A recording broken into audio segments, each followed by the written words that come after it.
Bonsoir à tous, bienvenue dans cette vidéo ASMR chrétienne.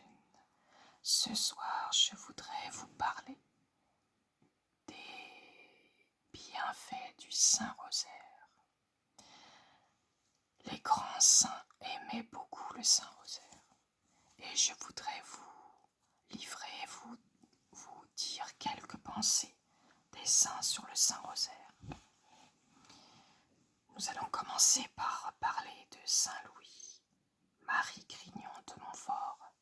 Voici ce qu'il disait du Saint-Rosaire qu'il aimait particulièrement. Le rosaire est l'arme la plus puissante pour toucher le cœur de Jésus, notre Rédempteur, qui aime tellement sa mère. Le rosaire récité avec la méditation des mystères, joyeux, lumineux, douloureux et glorieux, nous élève insensiblement à la connaissance parfaite de Jésus.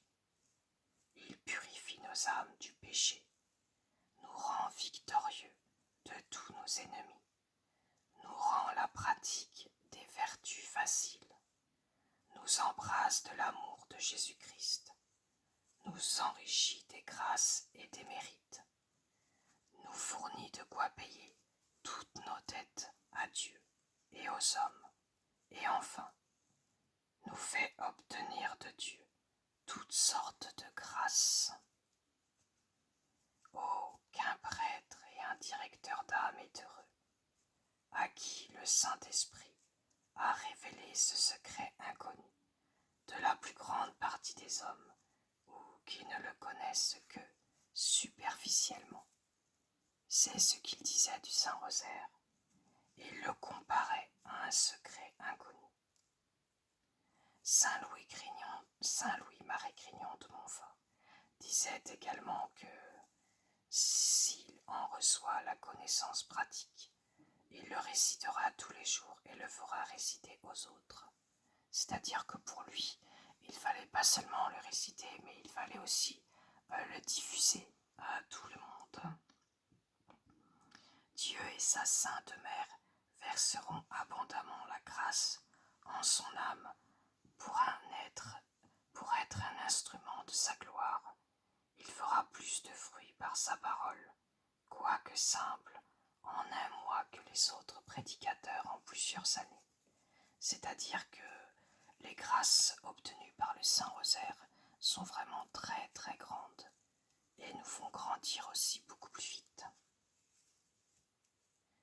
Saint Louis Grignon de Montfort disait aussi cela.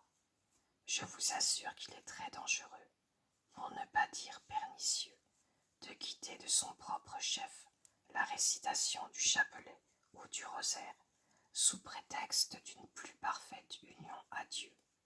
Croyez-moi, voulez-vous arriver à un haut degré d'oraison, sans pourtant l'affecter, et sans tomber dans les illusions du mal, si ordinaire aux personnes d'oraison. Dites-le tous les jours, si vous pouvez, votre rosaire entier, ou du moins le chapelet. Y êtes-vous déjà arrivé par la grâce de Dieu, si vous voulez vous y conserver et y croître dans l'humilité? Conservez la pratique du Saint-Rosaire, car jamais une âme qui dit son rosaire tous les jours ne sera formellement hérétique ni trompée par le mal. C'est une proposition que je signerai de mon sang. Personne ne m'a résisté une fois que j'ai pu lui dire mettre la main au collet avec mon Saint-Rosaire. Ceux qui se donnent à l'Immaculée, c'est-à-dire à la Vierge Marie, désirent conquérir pour elle le monde entier. Voilà tout ce que disait Saint Louis-Marie Grignon de Montfort. Le pape Léon XIII aussi affirmait que le Saint-Rosaire est l'expression la plus accomplie de la piété chrétienne. Le rosaire est une prière incomparable et d'une efficacité souveraine. Nous l'affirmons de nouveau avec énergie. C'est dans le rosaire que nous mettons notre plus ferme espérance. Fasse Dieu que cette dévotion retrouve en tout lieu son antique faveur, soit aimée et pratiquée comme un éclatant signe de reconnaissance entre les chrétiens et comme le meilleur moyen d'obtenir la clémence de Dieu. Le rosaire condense en lui tout le culte que l'on doit à Marie.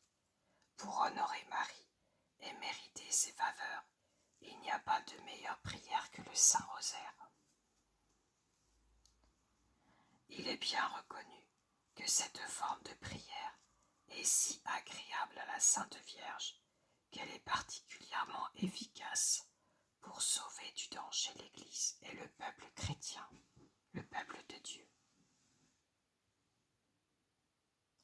L'Église, surtout dans les dangers et dans les époques les plus critiques, emploie et cultive traditionnellement le rosaire, toujours et avec le succès souhaité.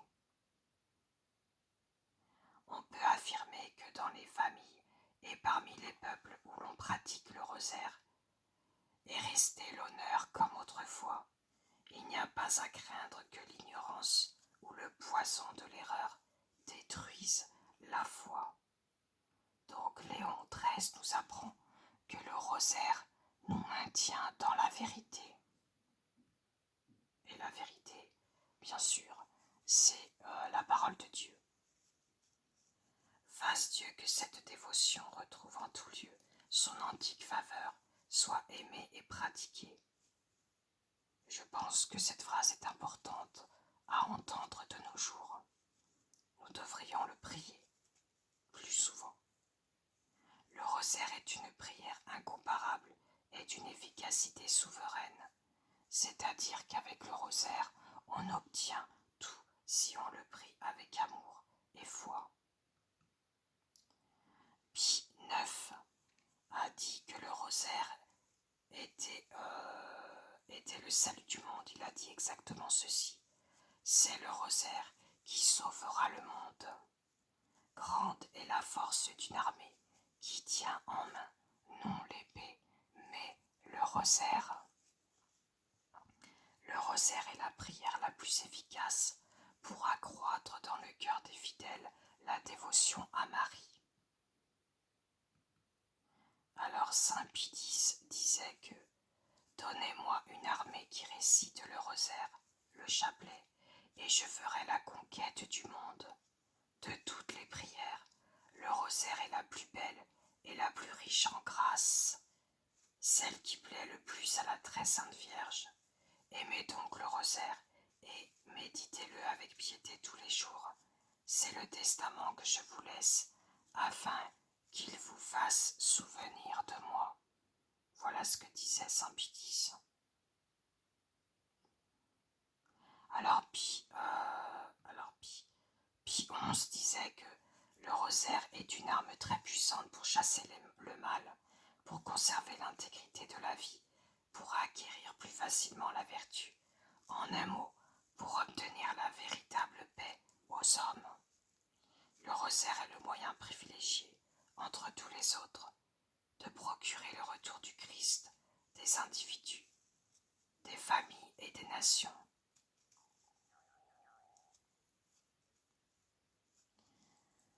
Cette façon de prier a le parfum de la simplicité évangélique et requiert l'esprit d'humilité dont le mépris nous rend impossible l'acquisition du royaume céleste. Dites à vos prêtres qu'ils prient beaucoup. Tant que le pape n'a pas dit son rosaire, la journée du pape ne cesse pas. Donc cela signifie que le rosaire est indispensable à dire, surtout pour le clergé, qui doit rester fidèle à Dieu. Et le rosaire est une protection, comme une armure contre le mal. Alors, il disait aussi, ce fameux pape, nous n'hésitons pas à affirmer de nouveau publiquement que nous avons tant d'espoir dans le Saint Rosaire pour guérir les maux. qui afflige notre temps.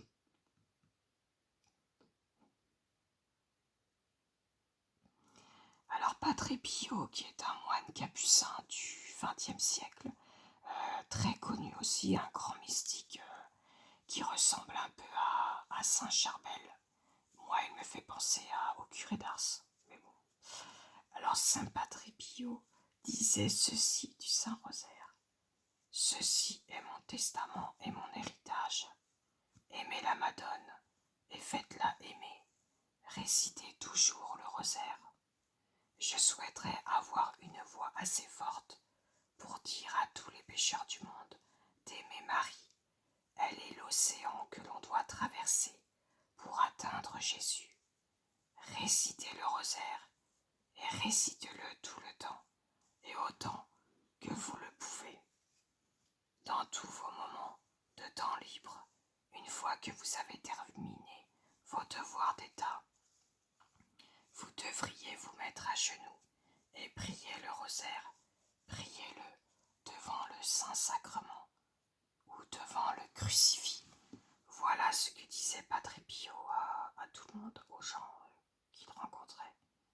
Sainte Thérèse d'Avila, qui est une grande carmélite du XVIe siècle. Elle a réformé le Carmel, c'était une prière du Carmel. Elle disait que le rosaire est une chaîne qui unit la terre et le ciel. C'est un arc-en-ciel dans le firmament de l'Église. L'image est vraiment très belle. Vraiment très belle. Sainte Thérèse de l'Enfant Jésus, qui est une carmélite du XXe siècle, du XIXe siècle, pardon, je dis n'importe quoi. Sainte Thérèse de l'Enfant Jésus disait que par le rosaire, on peut tout obtenir. Tant que le rosaire sera récité, Dieu ne pourra pas abandonner le monde, car cette prière est toute puissante sur son cœur. Ça, c'est Thérèse de l'Enfant Jésus qui disait ça. Nicolas IV, disait que le rosaire est l'arbre de vie qui ressuscite les morts, guérit les malades et conserve la santé à ceux qui l'ont déjà. Grégoire XIII disait que le rosaire est un moyen donné du ciel pour apaiser la colère de Dieu. Urbain V disait que chaque jour, des biens immenses arrivent au peuple de chrétiens par le rosaire. Ensuite, Paul V disait que le rosaire est le trésor des grâces. Benoît XIII, le rosaire est un remède souverain aux erreurs et aux vices. Donc, il est important de le réciter de nos jours. Paul VI disait que sa prière préférée, c'était le rosaire, parce que merveilleuse de simplicité et de profondeur était cette prière selon lui. Jean-Paul II disait que le rosaire donne le rythme de la vie humaine pour l'harmoniser avec le rythme de la vie divine. Ça, c'est ce que disait le pape Jean-Paul II. Il priait énormément le rosaire. Benoît XVI disait que lorsque l'on récite le rosaire, on revit les moments importants et significatifs de l'histoire du salut. On revit les différentes étapes de la mission du Christ. Avec Marie, le cœur se tourne vers le mystère de Jésus. Que Marie nous aide à accueillir en nous la grâce qui émane de ces mystères, afin qu'à travers nous, elle puisse irriguer la société dans les relations quotidiennes et la purifier de toutes ses forces négatives en l'ouvrant à la nouveauté de Dieu. Lorsque le rosaire est prié avec authenticité et sans forme mécanique et superficielle, mais profondément, il apporte la paix et la réconciliation. Il contient en lui la force salvatrice du nom de Jésus, lorsqu'il est invoqué avec foi et avec amour au centre de chaque Ave Maria. Telle est la consigne laissée par la Vierge Marie, aussi lors des différentes apparitions. Je pense en particulier à celle de Fatima, survenue en 1917, aux trois pastoureaux, Lucie, Jacinta et François. En se présentant comme la Vierge du Rosaire, elle a recommandé avec insistance de prier le rosaire tous les jours pour obtenir la fin de la guerre. Donc, Benoît XVI nous rappelle que pour arrêter les guerres, pour conserver la paix, il faut prier le Saint-Rosaire. C'est une arme contre la guerre. Le bienheureux Bartolo Longo disait que qui propage le rosaire est sauvé. De même que deux amis qui se retrouvent souvent ensemble finissent par se ressembler, même dans la manière de vivre, de même nous aussi, en parlant familièrement avec Jésus et avec la Vierge Marie, par la méditation des mystères du rosaire, et en formant ensemble une même vie par la communion, nous pouvons devenir, autant que notre bassesse le permet, semblables à eux, et apprendre par leur exemple sublime à vivre de manière humble, pauvre, cachée, patiente et parfaite. Le rosaire est à la fois méditation et supplication. L'imploration insistante de la Mère de Dieu s'appuie sur la certitude confiante que son intercession maternelle est toute puissante sur le cœur de son Fils. Elle est toute puissante par grâce. Et c'est pour ça que pour ce bienheureux Bartolo Longo, il faut réciter le rosaire. Dans le rosaire, tandis que nous la supplions, Marie, sanctuaire de l'Esprit Saint, se tient pour nous devant le Père qui l'a comblé de grâce et devant le Fils qu'elle a mis au monde, priant avec nous et pour nous. Jules II disait que le rosaire est la gloire de l'Église romaine, est la gloire de notre Église. Donc, j'espère qu'avec toutes ces petites pensées et citations de grands saints, cela vous aura donné envie d'en savoir plus sur le Saint-Rosaire et de vouloir le méditer tous les jours pour que la paix soit préservée. Il faut réciter le Saint-Rosaire. Il est recommandé de réciter le Saint-Rosaire. Nous constatons que pour le bien-être de l'Église et pour sa protection, et même pour l'humanité, le Saint-Rosaire est fortement recommandé. Il faut le prier. J'espère que ces petites pensées des grands saints vous aura convaincu sur l'importance de la méditation du Saint-Rosaire. Et je vous souhaite à tous une très bonne soirée, une très bonne nuit dans la paix du Christ. Et à bientôt pour de prochaines vidéos, si le cœur